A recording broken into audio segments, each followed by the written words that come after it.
aldea de Vilaboa, de Postemirón, concretamente. Ai, que eu pensei que os escritores que tiñan que ser de moi longe, así unha... Non, o sea que calquer un de nós pode chegar a escribir, verdad? Calquera. Bueno, entonces eu teño aquí unha nena que che vai a facer para empezar unha sorpresa. Leire, por favor. ¿Qué es la vida? Si no la vives con alegría, es fuente de amarguras, de la cual no te curas. La vida es bella y en ella puedes ser feliz por muy corto que sea el vivir. Te hace pensar, te hace reír, te hace llorar y también sufrir. Te brinda amor, a veces te lo tienes que ganar y con mucho sudor te lo has de llevar. Desde cando escribes? Desde que era adolescente, 11, 12 anos. Pero como che chegou esa inspiración? A ver, cada unha vez indo po colegio, pois, observando a naturaleza e todo iso, dixen, ten que ser bonito escribir, ten que ser bonito e tal, aí tal, e despois, cando me sentía mal ou así, que non tiña que encontrar, eu escribía nun papel e aí desafogábame como se falara cunha persona. Xa vedes, un recurso que a veces cando estamos tristes, o que falamos sempre, pode nos servir para liberarnos desa tristura, desa tristeza, non? E por que escolles a poesía? Ou tes outra sorpresa por aí agachada? No, tamén teño escrito en prosa, sí. Historias cortas, pero sí teño escrito. Tipo conto? No, novelas cortas, cortiñas de todo. Sí, tipo conto, pero non pa nenos, senón pa máis maiores. Bueno, pois o mellor tes que animarte tamén a publicar. Hai algunha hora no día que te inspire máis, algún momento da túa rutina? Non é a hora, sí, é o estar tranquila, relajada, sin O sea, nada, pode ser por a mañá, por a tarde. Sí. E tes algún lugar da casa ou algún lugar pois, dentro do eido? O que decía antes, a natureza, nun monte, onde hai árboles, onde hai cosas así. Entón, ti na túa vida estás acostumada a levar lápiz e papel? Porque claro, se che ven a inspiración... Sí, a verdad que sei que moitas veces me teño en falta o lápiz e o papel. Dixen, agora como anoto todo isto? E como faz? Intento recordar despois o que tal... Intento recordar, porque claro, a veces acordame, a veces non. Claro.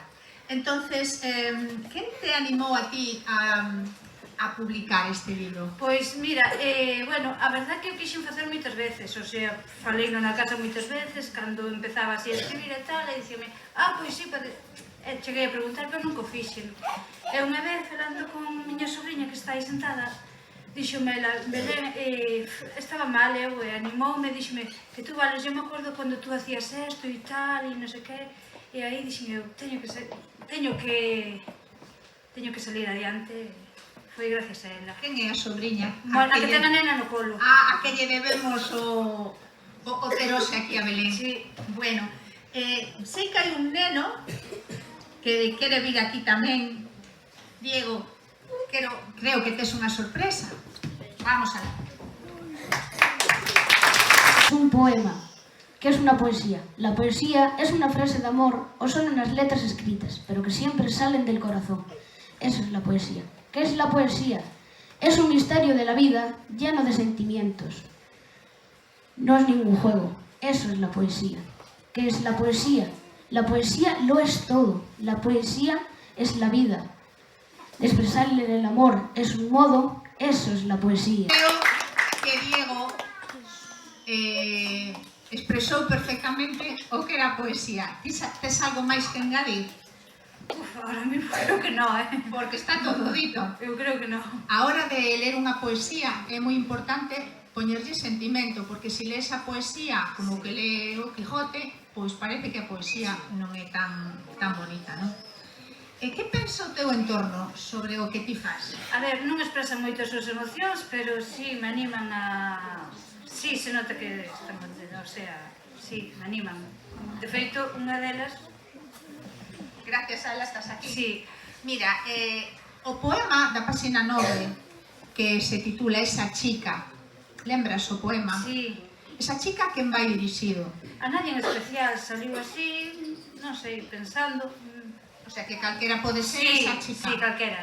Bueno, sempre escribes en castelán, en galego? No, tamén teño escrito en galego, de feito aquí hai algunhas en galego. Non tes medo a cometer erros? A ver, os erros despois corrígense, o sea, primeiro escribir e Eso despois é moi corrigen os importante. erros. Contalle aos nenos como faz a túa fase de produción. Bueno, pois primeiro poño as miñas ideas, vou intentando xa facendo, bueno, facendo o que é a poesía, e despois reviso todo, volvo a leelo, corrijo o que vexo que non está ben de todo, e intento, se hai que añadir algo máis, pois añadilo. Lembrades cando nos facemos algunha redacción, algún conto, que vos dicen as profes? Primeiro hai que facer un borrador, despois hai que editalo, hai que mirar se sona ben, se hai que cambiar algunha palabra que se repite, algunha expresión. Pois sabedes que tamén os artistas, os poetas, tamén o fan, o sea que é algo que se fai normalmente. Sí. Podo facer unha pregunta? Sí, por Xa que estou aquí. suposto. Xa Para que- eso estamos. Bos días. Falabas de que para ti isto é un proceso creativo, de unha fonte de inspiración e tamén te sirve de axuda, non? Unha vía de escape. Pero gostaria de saber, non? Falabas do teu proceso de creación, que interesante, pero que fontes de inspiracións ten? Que autores, que obras te inspiraron a poder, se tes alguén Bueno, referentes? No, pero recordo cando empecé no colegio que unha vez mandaron escribir unha poesía e dixen, por onde empezo? Collín o libro de lecturas, que había moitas, e aí unha de Francisco Añón, que ven aquí e tal, foi sacada un pouquiño de aí, pero despois nada, da cabeza... Te foi a escarbar hasta aquí. O seguir, traballando. Sí. Moi ben, moi ben. Algúnha vez che dixeron que tes cousas similares a Rosalía de Castro? Sí, me dixeron, no cole a profesora. Sí. Eh, A nosa Rosalía de Castro, agora, díxome. Pois sí, señor. César, a mí gustaríame escoitarte a ti lendo un poema, atreviste? Bueno, habrá que atreverse, non? A ver, si os políticos saben recitar. Vou ter que lelo porque me lo deron aí, non me deu tempo a aprenderlo, como eses dos nenos rapaces Leire e Diego que dixeron fenomenal, pero leo Podese ler, pero 20, sempre 30 con pesado. sentimento. E vou me poñer de pé. Ah, sí me gusta.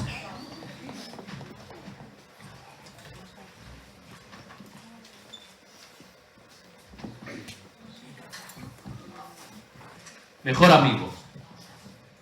Mejor amigo es el que siempre está ahí, aquel que hace todo por ti. Mejor amigo es el que sonríe y llora contigo, el que te ayuda a olvidar el mal vivido. Por él acabas dando tu vida, incluso a veces te enamoras. Con él te olvidas de que pasan las horas. A él se lo cuentas todo. Con él te ríes y te sientes bien. Puedes hablar de todo. Cuando estás con él todo va bien. Cuando se va de tu lado, los ojos se te empiezan a nublar y te quedas pensando si alguna vez te ha llegado a amar.